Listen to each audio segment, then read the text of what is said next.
talk to you just for a second about a lake. Obviously, it's not really the lake I'm talking to you about, but let's start there.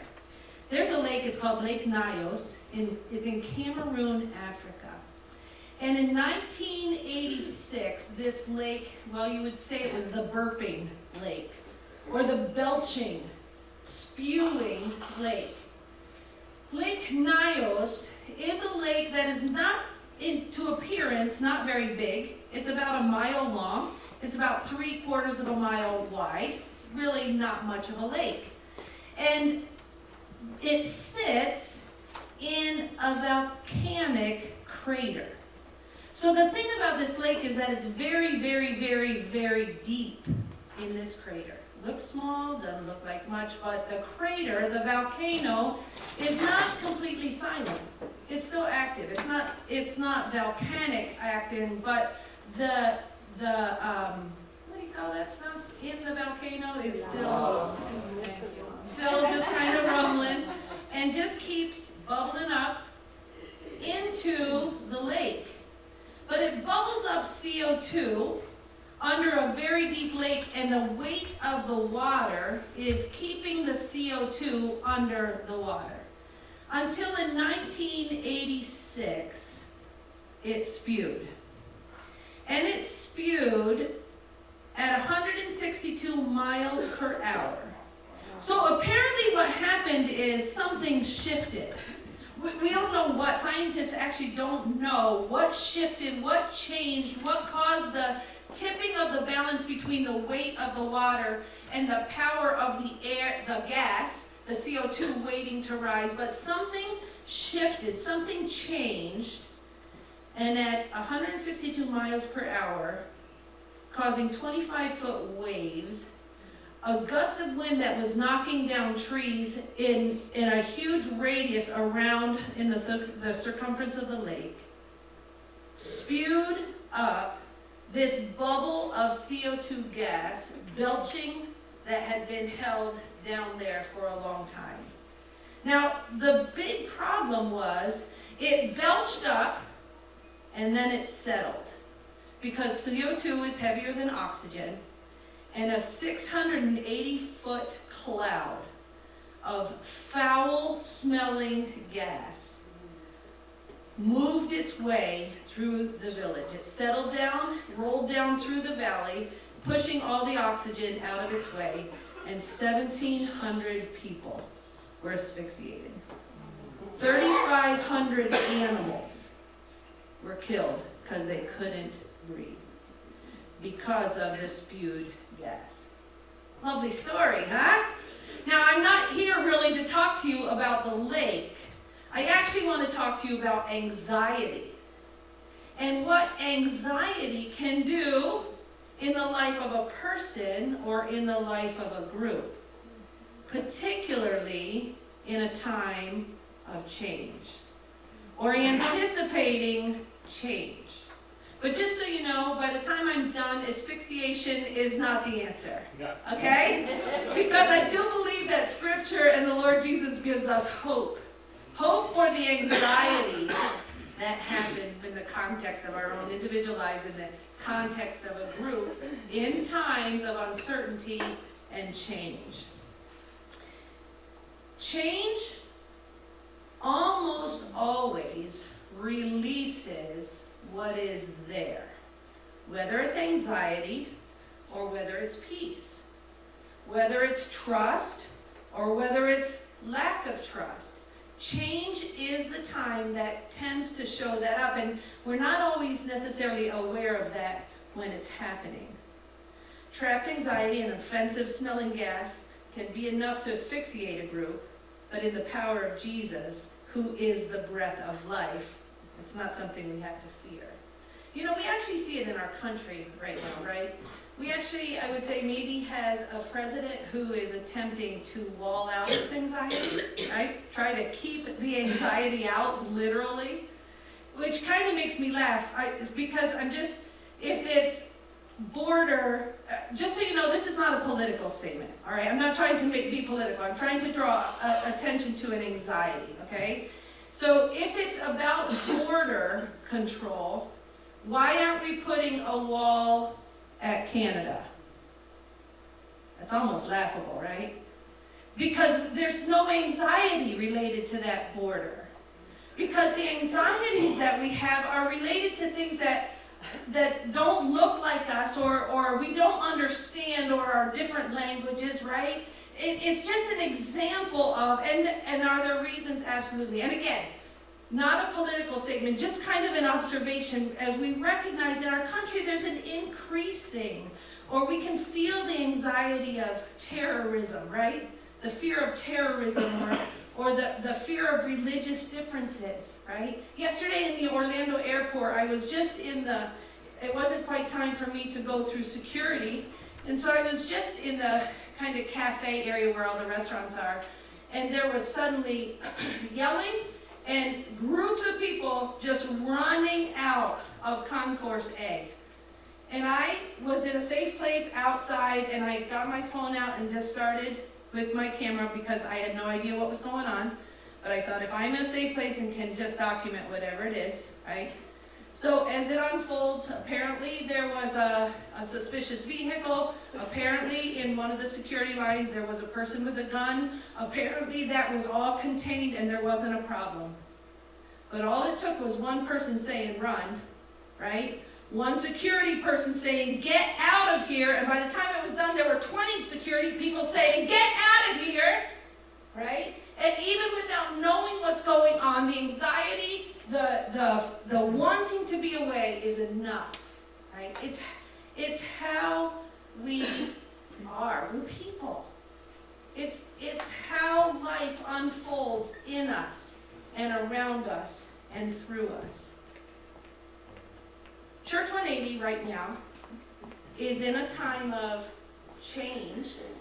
A change really that's just begun, right? So you've been in a month and a half of shared platform, right? And hearing different speakers and people staying and people going, and you still don't even know what's coming, right? We still don't even know for sure what's coming, but we know that there will be even more change coming down the road. And so I ask you, what are your anxieties? What are you afraid of? What do you worry about? What are you trying hard to control? Where do you feel helpless? Where do you feel devalued or maybe even invisible in the whole thing? The beautiful thing is that regardless of whether you know the answers to that or don't know the answers to that, regardless of the fact that whatever those answers are, we can actually do something about it. I want to share with you two biblical ideas, okay, in regard to dealing with our anxieties. First of all, our anxieties individually, but also as a group, okay? So Psalm 139, if you have your Bible, feel free to turn with me. If not, let me just tell you about Psalm 139. I think you could call Psalm 139 the hills and the valleys, right? Just so you know, we've been playing that. But Psalm 139 just says, oh, you've searched me, Lord, and you know me. You know where I sit and where I rise. You perceive my thoughts from afar. You even know what I'm thinking. You know what I'm going to say before I even say it. I don't know about you, but that's a little scary. Actually, I take great comfort in it. Because there are things that are in my mind when I'm in the grocery store and someone crosses in front of me, and there's things that are inside of me that I do not yet let out of my mouth. But you know, I'm a little nervous that when I'm an old lady and I don't have filters anymore, that those things are going to come out, and I'm going to say, really? Did you not see me standing here? Oh, Jesus. Do you see that in me? Because I'm just praying that in the next, well, hopefully I have another 25 years for you to keep working on, right, those thoughts that are inside, those words that are on my tongue before they're even on my tongue, that the Lord knows. It goes on, the psalmist goes on to say, where can I go from your presence? Where can I flee from your presence? Whether I'm in the heavens or I'm in the depths, whether I'm in the light or in the darkness, the hills or the valleys, Surely even the darkness can't hide me, because the darkness is light to you, Lord. Literally, there's no place I can go. The inescapable presence of God. And then the psalmist goes on to say, for you let me try that again. For you created my inmost being. You knit me together in my mother's womb. I praise you because I am fearfully and wonderfully made. And it goes on. You know me. You know me. You know me. You know me. So the psalmist goes through this explanation of the inescapable presence of God and the inestimable interest and importance of you, of me, in the sight of God. Now, after those two things, okay, the inescapable presence, the inestimable worth that we can't fathom. This is how he ends the psalm. Search me, O God, and know my heart. Test me and know my anxious thoughts. See if there is any offensive way in me, and lead me in the way everlasting. You see it on the screen there because I want you to actually, a couple times now before I end, I want you to actually say this, pray this with me. Will you say it with me? Search me, O God, and know my heart. Test me and know my thoughts. And see if there be any wicked way in me, and lead me in the way everlasting. Okay, so I'd love to just be rid of that word wicked, use a different translation. Let's when we read it next time, we'll say be any offensive way in me, okay? And just so you know, part of the using different words or using different translations is so that we can have a fuller understanding of what the Bible is actually saying to us. Because if we think of wicked, something particular conjures in our mind, right? That little green witch and the hat and it tips sideways and the wicked stepsister old, right? There's lots of different images that can come, but as I'm talking about the lake, right, the offensive, foul smelling CO2 gas. Lord, see if there be any offensive, foul smelling CO2 gas in me. And lead me in the way everlasting. That word search me, if you think just a minute, search is more than just look at me, right? Search. Actually get into it. Pull it apart. See what you can find. Know my heart. In the Hebrew, the heart was actually the place from which everything came. Everything. The emotions, the thoughts, the feelings, the actions, everything came from the very heart of it, the very central part. Search me, O God, and know my heart. Test me. Some say try me. I choose test me because it reminds me of like the litmus test. You know, if you're on the keto diet and you got to make sure you keep track of your protein, so you got to stick the strip in your cup, right? And make sure you're not burning proteins, right? That's a testing. It's a testing because it shows up something you don't know until you have the strip, right? For ladies, right, it's been a couple months, you're thinking, oh boy, am I pregnant again? No, right? Get the test, get the strip, check and see. No, right? Test me. Science class, right? The strip, is it acidic or is it basic? The strip shows up, right? Pink or blue. Test me in this idea of show me whether there is something there that I won't know otherwise, right? See if there is any offensive way in me, and lead me in the way everlasting. There's a connection here between the anxiety, the anxious thoughts, and the offensive ways the anxious thoughts that are not seen and not experienced, and the offensive ways that if something shifts or changed, they just might be seen or experienced. But lead me. Lead me how? Lead me in the everlasting way. So will you now say this again? And instead of wicked, let's put in offensive there.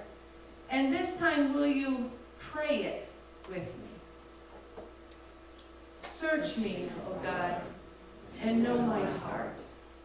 Test me and know my thoughts. And see if there be any offensive way in me, and lead me in the way everlasting. A link for me is that where there are anxious thoughts, there are most often places where I'm not trusting. Places that I have to sometimes ask myself, wait a minute, does it even make sense to not trust? If God is a God who has inescapable presence, he's always with me no matter what. And if God is a God who actually cares, actually thinks I'm very important, actually thinks that I matter, does it make sense for me to not trust him, but to have anxiety? And so it's one of those places, there's no shame in that. There's no shame in anxiety. It's seeing the anxiety and then saying, oh Lord, you see this place? You see this place where the truth is, Lord, I don't trust you. I don't trust you to ... Right? And whatever that might be. I have a younger brother. I say younger, but he's a year younger than me. He's 51. I have a little brother with developmental disabilities. And there's some dynamics happening in his group home. And nothing gets to the heart of me and my trust in God like that. Nothing gets that deep. Because I don't trust God to take care of Daryl well. Because he gave me all these abilities and he didn't give them to Daryl. You see, that's my deep, deep faith issue, right? And I say, okay, God, I don't trust you. I want to trust you. Search me, O God. Will you say it with me? And know my heart. Test me and know my thoughts. And see if there be any offensive way in me, and lead me in the way everlasting. It's a personal look. It's a place that we see anxieties. We see anxieties for our own lives. We see anxieties for the lives of others. We see anxieties for our church.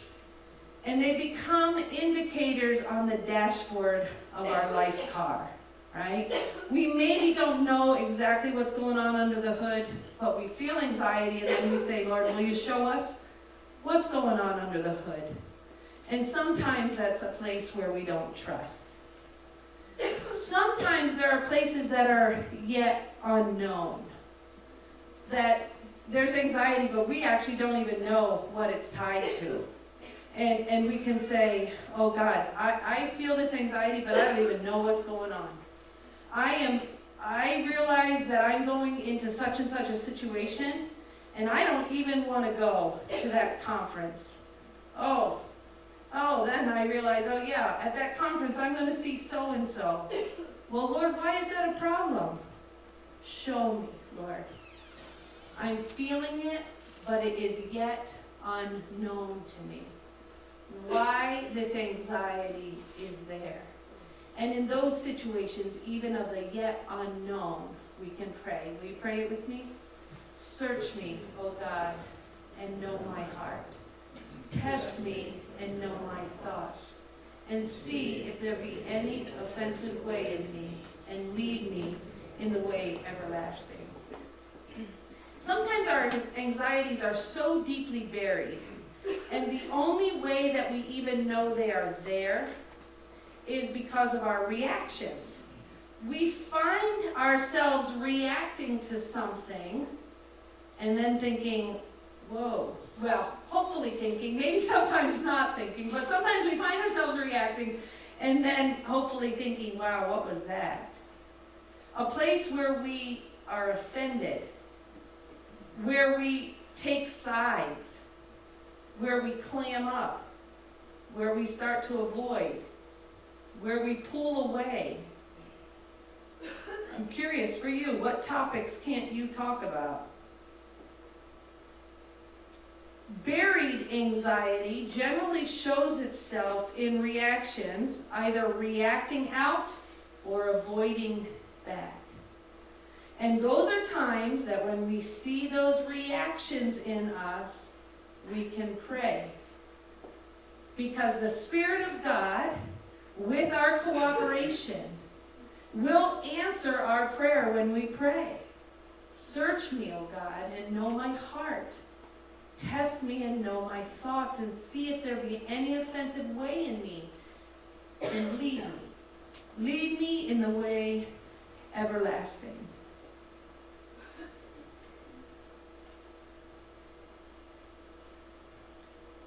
The problem is that anxieties that are not seen and known and worked through get belched out, particularly in times of change, when something shifts.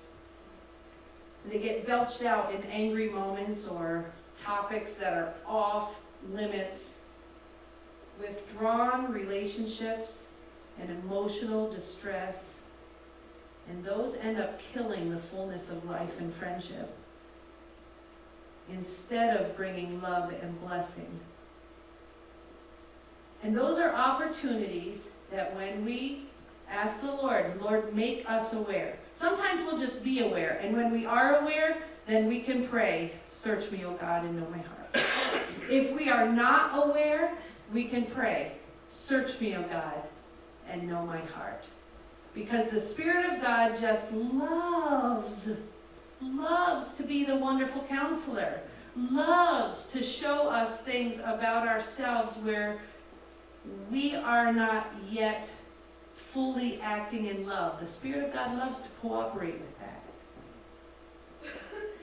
So this is a way, a tangible tool for us to cooperate with the Spirit.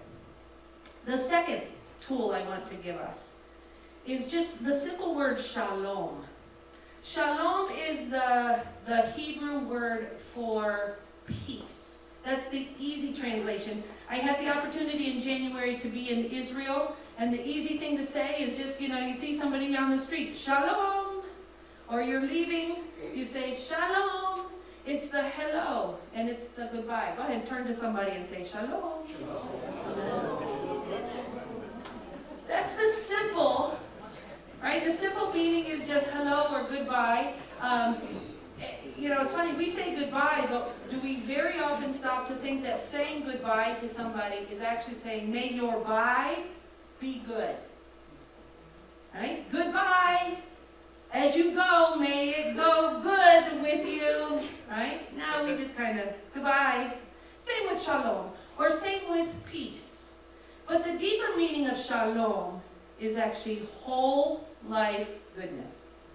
Goodness in the whole of life. Shalom is the word in all of the Bible that is most often translated peace when we read it in English over and over and over again. For example, Isaiah 9:6, and some of you may have heard it in the singing of the Messiah, right? For unto us a child is born, right? Unto us a son is given, and his name will be called Wonderful Counselor, Prince of Peace, Mighty God. Earlier it says, and the government will be upon his shoulders. The government, the rule, and he will be the Prince of Shalom. He will be the ruler. And what his rule and his government looks like, what it looks like in the places where God is in charge, is whole life goodness. It's actually a word of blessing. So So let me try something. Now I'm going to have you turn to someone and say shalom. But as you do so not with a sense of saying hello or goodbye, not just a flippant, hey, pleasant, right? I'm not, it's good for us to say hello and goodbye. It's good, healthy relationship.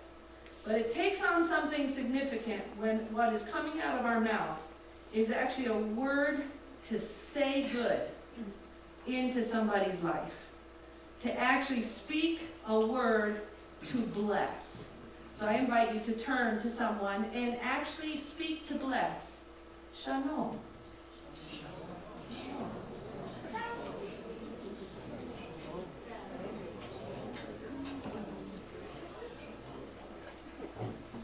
Psalm 29:11 says, the Lord gives strength to his people. The Lord blesses his people with shalom. Psalm 34:14 says, seek shalom and pursue it. Two simple tools for continuing to walk Church 180 in this time of change that has begun. You're in the middle of it. It's not done yet. Search me, O God. That's an action that you can just take personally between you and Jesus regularly in this process. And then to speak shalom, to speak good word of blessing to each other, especially as you are walking together through this time of change. And my encouragement to you in closing is, so when I met my husband, Brent, we were in college, and he was a country boy and always in the woods hiking.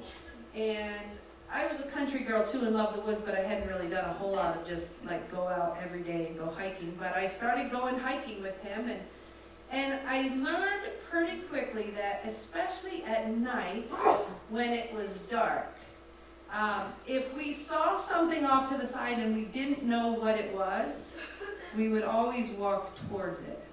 And so our path in walking at night was never quite straight. And at one point I said, what are you doing? He said, you know what? My grandpa told me when I was a little boy that if I'm walking through the woods and I see something and I am afraid of it, walk towards it. Because if I walk towards it, I'll see what it is. And once I see what it is, it's not scary anymore. And so there we would be, walking through the woods. So I would say to you in your anxieties, whatever they are, walk towards them. Step towards them. Step towards them with the Holy Spirit, saying, okay, search me, oh God, I don't know what this is, but I'm going to walk at it. Face it. Go to it. And go to it praying shalom, goodness and wholeness of life. You know, the great thing about Lake Nyos is that scientists, recognizing then that there was a problem in the bottom of the lake strong enough to kill people and animals, got busy at saying, okay, what can we do about this? They can't undo the magma. They can't undo the CO2 coming up into the lake. But what they've learned to do, they actually now, they have tubes that go all the way down to the bottom of the lake, and it just lets the CO2 up regularly, and nobody's been killed. I encourage you in your own process of life, individually and as a church, get some tubes in there, right? Do it regularly. I was delighted to be part of the huddle this morning where a group of people just stand out there in the lobby and say, you got prayer requests? Right? Because I hear that, and that's super healthy behavior in a group of people. You got anything in there that you need to just stick a tube down in so it can just let off some of the offensive, some of the bad smelling, some of the hard to deal with aspects of life. And if we can just do that regularly, right, we'll be healthier people, we'll be a healthier group, we'll keep from spewing quite so much, right? Because we step towards the fear. We ask the Spirit to go with us. And in the process of it, we offer each other words of blessing and shalom, peace. The beauty of these two tools, in closing, is just this simple idea that if I am regularly seeking God for my own shalom of my own soul and thoughts, then I'm in a position to be able to offer shalom to you, right? That's why there's two tools, not just one. One, receive it for yourself. Secondly, offer it to each other. Will you stand?